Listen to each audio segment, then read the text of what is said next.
अस्सलाम वालेकुम। माहौलियात और हम और मौसमियाती तब्दीली के एक और प्रोग्राम के साथ आपकी खिदमत में हाजिर।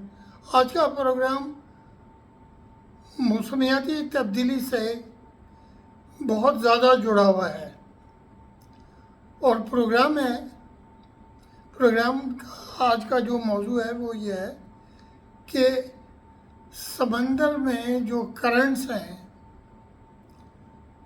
वो स्लो हो रहे हैं और समंदर के जो करंट्स हैं हमारी शिपिंग लेन्स इनको फॉलो करती हैं, क्योंकि जब वो करंट में दाखिल हो जाते हैं, जो सरफेस करंट हैं, तो जहाज़ का फ्यूल कम खर्च होता है, जहाज़ की स्पीड बढ़ जाती है।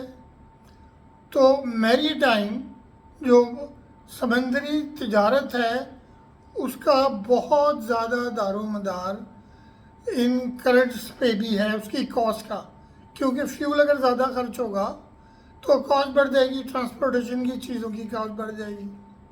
तो इस मौजू को समझने के लिए हमें मौसमियाती तब्दीली को समझना पड़ेगा। टेम्परेचर जब राइज होता है इमिशंस की वजह से तो पानी एक्सपैंड करता है, तो ये जो एक्सपेंशन है इसमें मज़ीद इजाफा होता है ग्लेशियर्स के पिघलने से और जो हमारी आइस शीट है पोल्स पर उसके मेल्ट होने से, तो पानी और ऐड होता जा रहा है समंदर में, उससे समंदर की सतह बढ़ती जा रही है। पहले हमने एक दफ़ा जिक्र किया था कि रिवर्स किस तरह से इसमें जो है तबाही लाते हैं फ्लड्स के सूरत में, लेकिन अब जो हम चीज़ को डिस्कस कर रहे हैं वो बहुत ही क्रिटिकल है। आपको मैं जो बड़े बड़े करंट्स हैं उनकी एक तस्वीर दिखाता हूँ, उसके बाद ये हमारे खित्ते में जो करंट्स हैं और यहाँ पर जो तब्दीलियाँ आ रही हैं वो भी मैं आपको एक्सप्लेन करूँगा।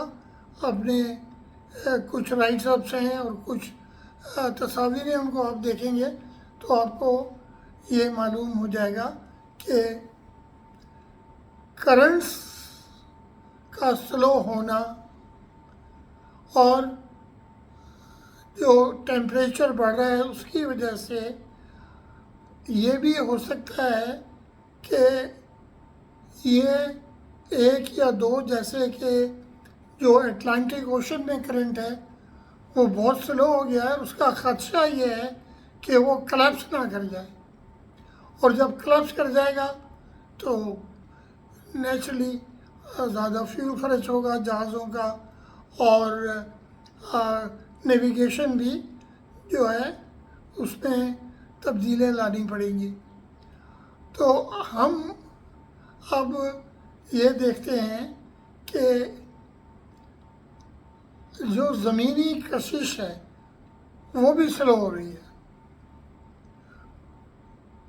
सॉरी कशिश नहीं, जो रोटेशन है वो स्लो हो रही है। इसके बारे में साइंसदान बहुत परेशान हैं, और ये क्यों होती है कि जो टाइडल वेव्स, अब टाइडल वेव में हम सिर्फ समंदरी मद्दोजज़र की बात नहीं कर रहे, हम इसकी भी बात कर रहे हैं कि ये इलिप्टिकल सर्किल में जब सैयारे घूमते हैं तो चांद जो अपनी कशिश का असर डालता है उससे भी ये ज़मीन की गर्दिश, इलेक्ट्रोमैग्नेटिक बैलेंस चेंज हो रहा है, उससे ये ज़मीन की गर्दिश जो है वो भी स्लो हो रही है। और कि हमने पहले एक दफ़ा जिक्र किया था कि अगर ये गर्दिश बहुत ज़्यादा स्लो हो गई तो इससे ये दुनिया में बहुत ही कैटास्ट्रॉफिक तबाही हो सकती है। तो अब हमारी जो मौसमियाती तब्दीली से करंट्स पर क्या असर पड़ रहा है और हमारा जो सतह समंदर के बुलंद करने से क्या फ़र्क पड़ेगा। जो आबादियाँ हैं साहली आबादियाँ तबाह हो सकती हैं इससे। तो फिर हम उसी तरफ जाते हैं, इमिशंस को कम करना। लोकली हर कंट्री अगर अपनी जगह पर ये करे तो हम पूरे ग्लोबल इम्पैक्ट में करते हैं और इस पर बहुत ज़्यादा काम हो रहा है। तो हमने लोकल उसमें हमने पहले जिक्र किया है कि हमें अपने सारे ओपन डम्प्स बंद करने पड़ेंगे, नई डिस्पोजल फैसिलिटी इंजीनियर बनानी पड़ेगी, ज़ेर ज़मीन पानी जो कंटामिनेट हो रहा है उसको हमें बचाना पड़ेगा, मीथेन इमिशंस को रोकना पड़ेगा, स्मोक को ख़त्म करना पड़ेगा और इसको हम डिस्कस कर चुके हैं पहले। तो स्मोक पे फिर हम दोबारा बात करेंगे।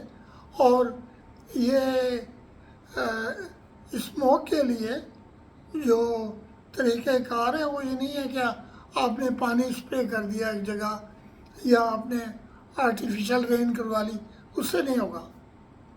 इसके लिए हमें बहुत सारे अमली इक़दाम करने होंगे जो हम अपने नए व्लॉग में आपसे दोबारा शेयर करेंगे और करते रहेंगे। आप इससे हमारे जो टॉक्स हैं इस पर आप कमेंट करिए, लोगों से शेयर करिए, क्योंकि ये तो आगाही का प्रोग्राम है। आप जितना इसको स्प्रेड करेंगे, जितना शेयर करेंगे, उतना ही लोगों में ये आगाही होगी और वो अपने अपने इलाक़ों में अपने डिसीशन मेकर्स को कन्विंस करेंगे, मजबूर करेंगे कि भाई ये चीज़ करो। तो इसी के साथ आपको मैं खुदा हाफिज़ कहता हूँ। तो अल्लाह हाफिज़ और पाकिस्तान जिंदाबाद।